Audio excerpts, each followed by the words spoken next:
Join us for the 2025 n-Lorem Nano-Rare Patient Colloquium, hosted by Biogen, this October 20th and 21st in Cambridge, Massachusetts. Connect with members of the Nano-Rare community as we explore the latest from the Foundation, share insights from treated patients, feature expert-led panel discussions, and more. Supporters, physicians, scientists, and patients and their families will come together for 2 inspiring days of learning, connection, and hope. Don't miss it. Register now to attend in person or virtually at n-Lorem.org. This episode of the n-Lorem Patient Empowerment Program podcast is proudly sponsored by Eugene Biotech. With more than 26 years of experience in the nucleic acid industry, Eugene is a specialized CDMO and raw material supplier committed to providing high-quality and high-value products and services with the best-in-class lead times.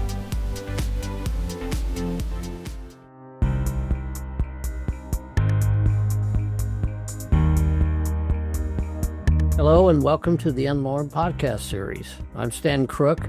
I'm the founder, chairman, and CEO of n-Lorem, and I'm your host for the n-Lorem podcast series, the only podcast series that focuses exclusively on the needs of nano-rare patients and their families. And so we're very glad to have you back with us.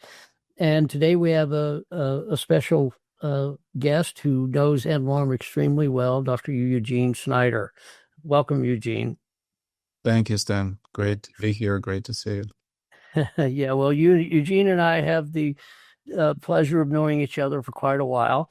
Eugene is an executive vice president and chief clinical operations officer, if I got that right, Eugene, or something close to it at Ionis, and has been a volunteer at n-Lorem since day one, and in fact is his major honor of his life.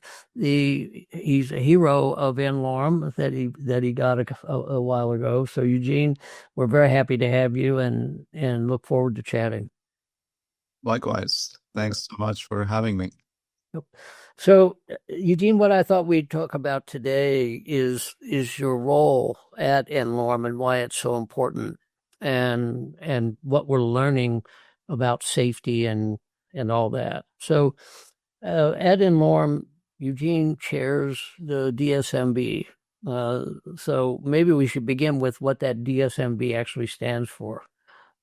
Yeah, sure. So DSMB stands for Data Safety and Data and Safety Monitoring Board. So traditionally, this is kind of an oversight body that oversees the safety independently of the study team, oversees the safety of clinical studies. And it's a pretty standard concept in drug development. And it's typically involved in, again, oversight of safety as the study is ongoing to provide that independent sort of look into specific safety data, try to be as unbiased as possible and not include the team members. Of course, there's input from the team that's very important in terms of provision of the data and discussion of some context and answering questions that the DSMB members have. But traditionally, in drug development, that's an independent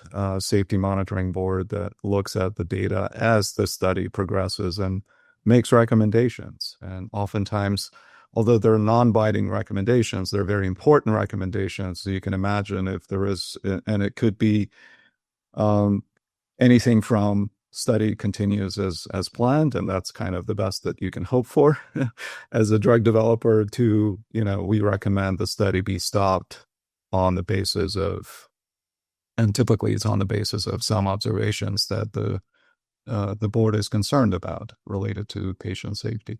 Mm-hmm. So just to tighten up the definition a bit, when the commercial companies mount multi-center trials, typically phase 3, but sometimes also in phase 2 and more in phase 2, they typically establish an independent review group to assure an unbiased analysis of safety. And so it's each individual study will have its own data safety monitoring board, and the members of that board will be experts in the disease being evaluated. And of course, when I put n-Lorem together, the plan was to industrialize this process, because I think industrializing the process is essential. And by industrialization, I mean rationalization and using all the experience that has come from the industry over 120 years in recognizing some of the risks that our patients face. So it's as chair of the DSMB, it's a vital job, and it reflects our commitment to safety first. There are a few real differences between what you have to do at n-Lorem and what you would do on a data safety monitoring board in a different kind of an environment. The first is that our patients were all desperately sick, and we have very little information about the nature of the disease, the natural history of the disease, and we have very little data on the drug. We don't do normal volunteer studies and that sort of thing. So that means that safety is even more paramount, because we can't afford to impose drug-related adverse events on these patients who are already so sick.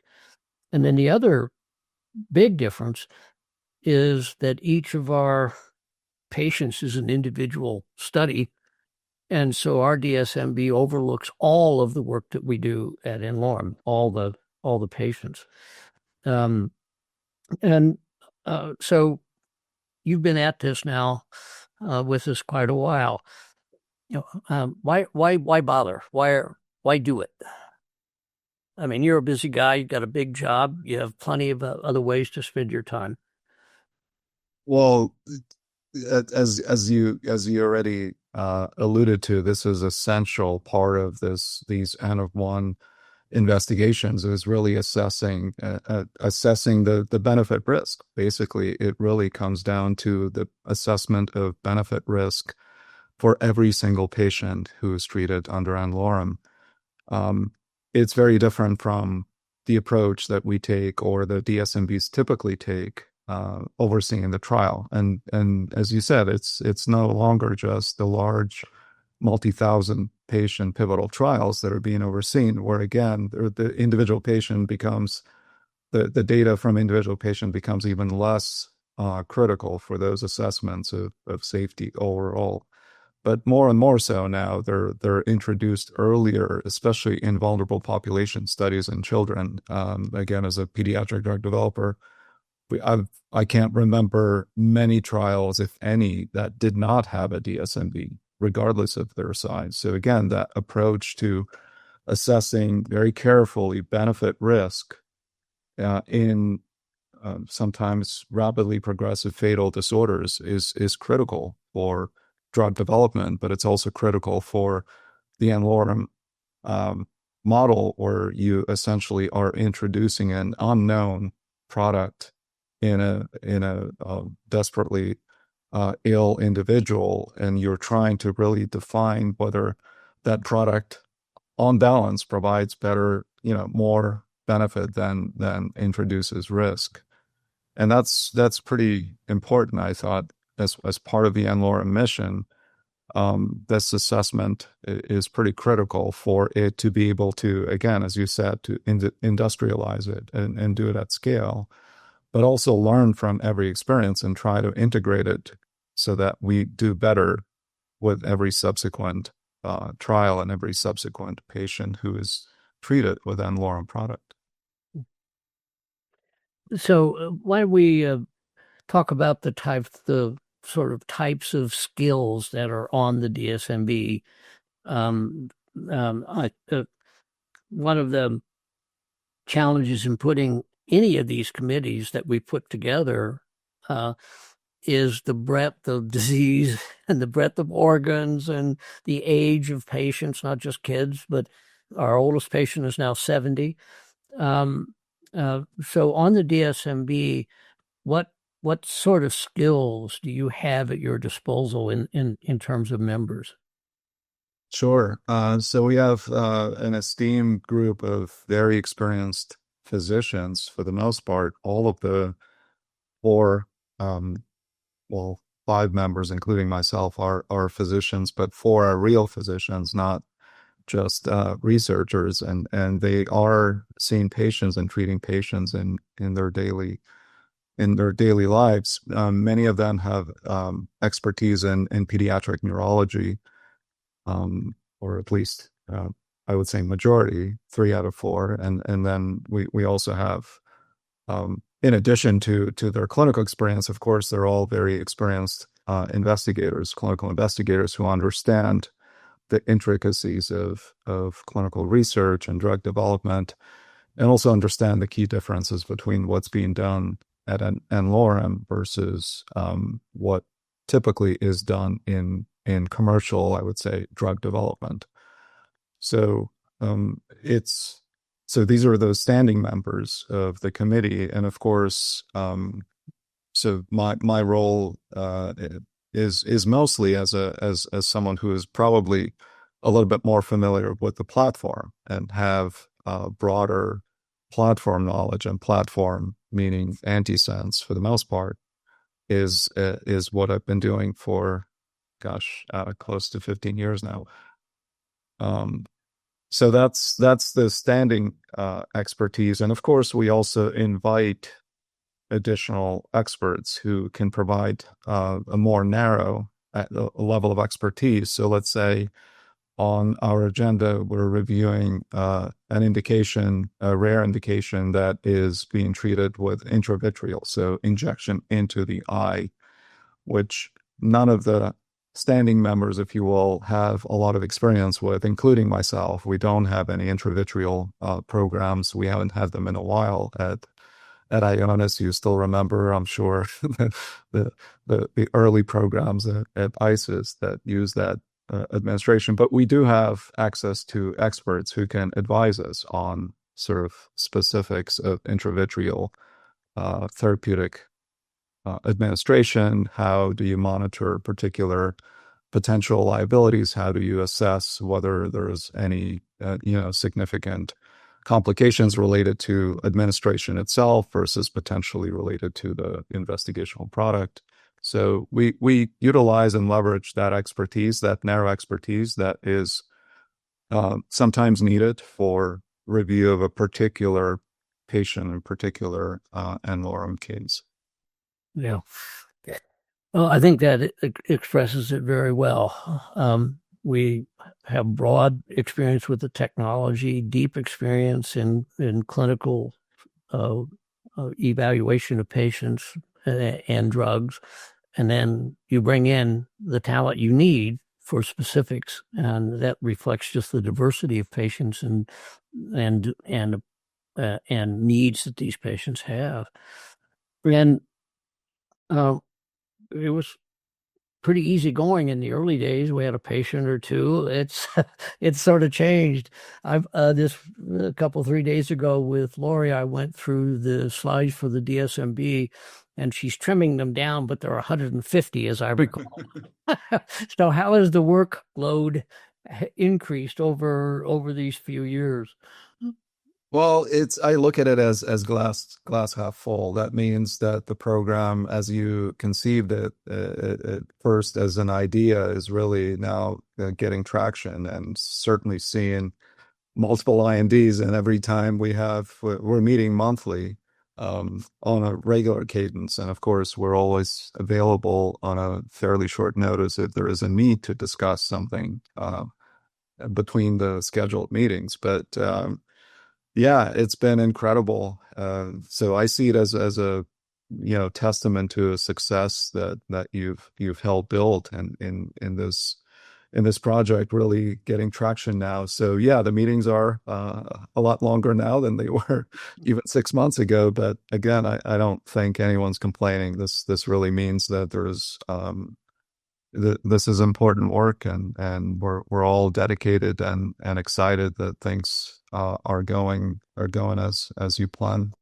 Yeah, we have benefited so much from caring humans who've volunteered, and the folks who volunteer are all super busy people, and they take time from their day job to do this, and we're constantly working to make the presentations more streamlined. Lori's, I think, really getting there, but it's still a ton of work, and of course now we have patients being treated for years.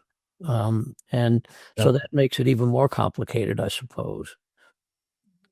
It's complicated, but it's also exciting, kind of seeing that journey. And to me, this is as close as you get to actual clinical practice, where you follow that patient longitudinally over time, and you see exactly that journey, looking at certain data and tracking certain outcomes that are critical for that family, for that patient, and seeing that essentially over time. And now, as you said, it's years. Really reminds me of kind of the old days where you follow that baby from birth and you see them, gain milestones, and you see them becoming a relatively independent thinking creature, and then they stop thinking independently when they become adolescents, and they're thinking in clicks, and they may never reacquire that ability. And that's certainly a valid argument to be attentive to. I certainly concur, at least temporarily. I'm still waiting. I'm still hopeful. Well, it's been really quite a journey, and of course, as an expert in the technology and as committed to safety as we all are, we've made, our goal is to avoid any ASO-related serious adverse events and minimize the adverse events that these patients experience that may be drug-related. How are we doing? I think overall, and again, I'm surrounded by wood. I think we're doing exceptionally well so far, and it's really refreshing to see the journey that this technology has taken over the past couple of decades. It is refreshing to see also the breadth of indications, the breadth of ages, the breadth of different implementations of this really powerful platform. And I think that I believe we're just getting started. I think this is just the beginning, still initial stages, but so far so good. It's looking very, very exciting. Yeah, I just looked at all the safety data over this week, and I think you'll be very, very pleased by what you see. And hopefully you'll be able to get through the data ever better, because I think Lori's finding ways to make it more, the presentation of all this safety information more digestible. Yeah, I may need to steal her to do an in-service for the Ionis team, because you're absolutely right. And she's obviously, she built a team that is highly capable, and they're always thinking about how to improve the process, how to really make it better, more digestible, how to eliminate some repetition or redundancy. So yeah, she's been an incredible partner, and I'd love to get her to share that experience with some of the team members here, who are sometimes, it's, again, when you run large trials, people can't avoid complexity, but oftentimes that complexity is just overdone and not always necessary. Yeah. So if you had to pick a few key things that you've learned in this process, what would they be? Oh gosh. Certainly patience. I think oftentimes we're in drug development are quite impatient. We are imposing our own mental models and our own timelines on physical reality that sometimes are not realistic. So it's patience and humility, I think, are the two key things that really would make someone stay in this business long enough to get some gray hair. Otherwise, it's just really challenging to preserve your own sanity if you're impatient and you're trying to get to an answer, sort of not only impulsively but also without really thinking through all of the data, all of the evidence, really integrating. But oftentimes you also need advice, and that's another hugely important lesson, and all of us learn it at different times, but it is a team sport, truly. Yeah. So patient-centeredness, humility, advice when you need it, and the fact that this is really dangerous business.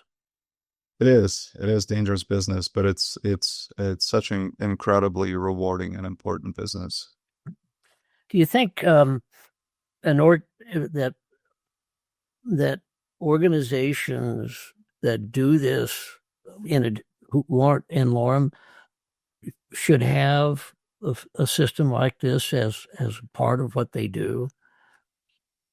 A system that includes safety. The DSMB, yeah, absolutely. I can't think of not having this, especially. Again, most of these are N of 1 trials, and it's really challenging because these trials are done in patients who are very unique, if not, again, there's very little pre-existing knowledge. There are expectations. There is some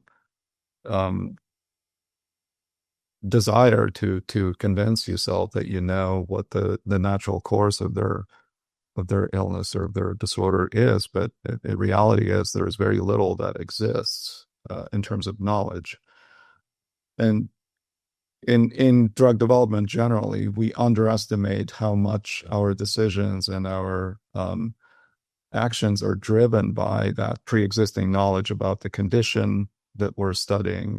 All of the past trials, and most of that information is published, so it's available, and it forms our ability to track and develop new therapeutics. It's essentially a condition that is always there, and that's not the case with n-Lorem. These are all novel, ultra rare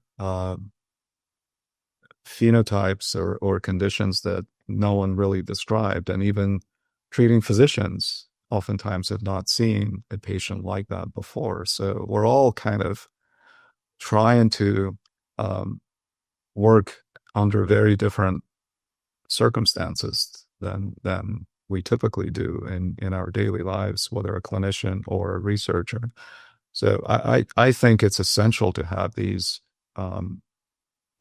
bodies of humans who have some element of knowledge, but not necessarily the knowledge relevant to that particular patient, but together they're able to analyze and make better decisions and guide that care team much better. I describe judgment as having to make a decision before all the facts that you'd like to have at your disposal are available, and these are incredibly complex judgments, and getting all perspectives involved and having as many decades of experience at your disposal when you make these judgments that could affect a human life, very much will affect a human life. Just seems to me just good common sense, but I'm surprised that some of the other efforts that are going on don't seem to take advantage of committees like this. And so, yeah, it is surprising on one hand. On the other hand, again, if maybe people still have that notion of DSMB function as a essentially an advisory body that is focused around large studies and digesting data and trying to really interpret it in many ways. As you know, many of the blinded studies have the DSMB that is able to be unblinded while the study is ongoing in order to really better understand the benefit risk. So the DSMB is often thought about as a kind of that separate body that focuses on, they have statistician on board, and they have these complex charters and the data presentation is very specific and rigid. So again, that's not the DSMB model that obviously we have or would be applicable in this particular case. And I'm like you, I'm very surprised, but at the same time thinking about what people envision, especially people who work in this industry, envision a typical DSMB would do. They, of course, don't see the need for a single patient or an N of 10 trial to have a formal DSMB, as they would call it. Yeah. Well, I think, the committee structure for the advisory committee structure that we put together with the access to treatment committee, the research management committee to pass on the quality of the drug, and the DSMB to assure that our patients are being cared for safely, are all essential elements that come from drug discovery, development experience, and deep respect for the challenges of the process. And I think if you don't have any of that experience, you tend to take it, you tend to dismiss how challenging this task actually is too. Yeah, no, absolutely. Absolutely. Anything that I haven't asked that I should have? Any key message that you'd like people to take away from what you do at the DSMB that I haven't covered? No. So this is kind of an interesting introspection. I haven't had the time to really sit back and kind of think about this journey of the past couple of years. And as you recall, it was a tough decision for me. It was kind of at that juncture of being overwhelmed at work, and when Lori approached me, and then I had a conversation with you, I was on the fence. I wasn't sure I'm, first of all, the right person to do it, and second of all, whether I was going to be able to commit the time. But I'm so glad that I did, and definitely it's a highlight of my week when I see that invitation as I prepare for the week ahead, and definitely reminds me that I need to dedicate time to review all the materials, which are now substantial, but again, very, very impressively organized and clearly articulating what's new and what was kind of already known. So again, I don't need to rely on my long-term memory to do those. So I very much enjoyed the conversation, enjoyed the thinking about this and being a little bit more introspective about why we do this and how this process actually differs from what traditionally my role of interfacing with the SMBs as a clinical developer is very different. Well, it's speaking for myself, I wouldn't do this without a DSMB, and I can't imagine a DSMB that does a better job than the one we have and under your leadership. And the fact that we have such a pristine safety record is not accidental. It's a product of knowledge about the technology, experience in drug development, and putting the systems in place to assure that our patients get the very best judgments made on their behalf every step of the way. So, again, thank you for all the help that you've provided on behalf of our patients. We thank you and the DSMB members, and well, I can't wait for you to see the new data. It's really, really, really cool stuff. So yeah, I'm looking forward to it, and it's been an honor and a privilege, Sam. And I love the work and I love the mission. So looking forward to many more conversations, hopefully face to face. It's been a while. But yeah, thank you. It was great. That's great. Thanks. With that, we'll bring the conversation to a close. Eugene and the DSMB play an essential role, in our care of our patients. And first, do no harm is the watchword of a good physician, and it's the watchword of n-Lorem.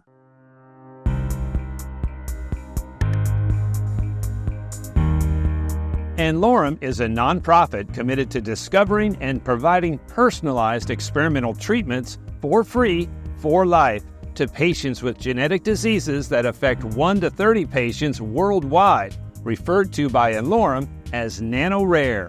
Many of these patients progress and die without ever achieving a diagnosis.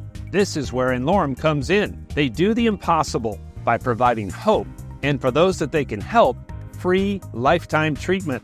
For more information about n-Lorem or today's episode, visit n-Lorem.org. Any questions can be sent into podcast@n-Lorem.org. Search n-Lorem on Twitter, Instagram, YouTube, LinkedIn, and Facebook to connect with us. This video is hosted by Dr. Stan Crook and produced with the help of the following professionals. Thank you for watching.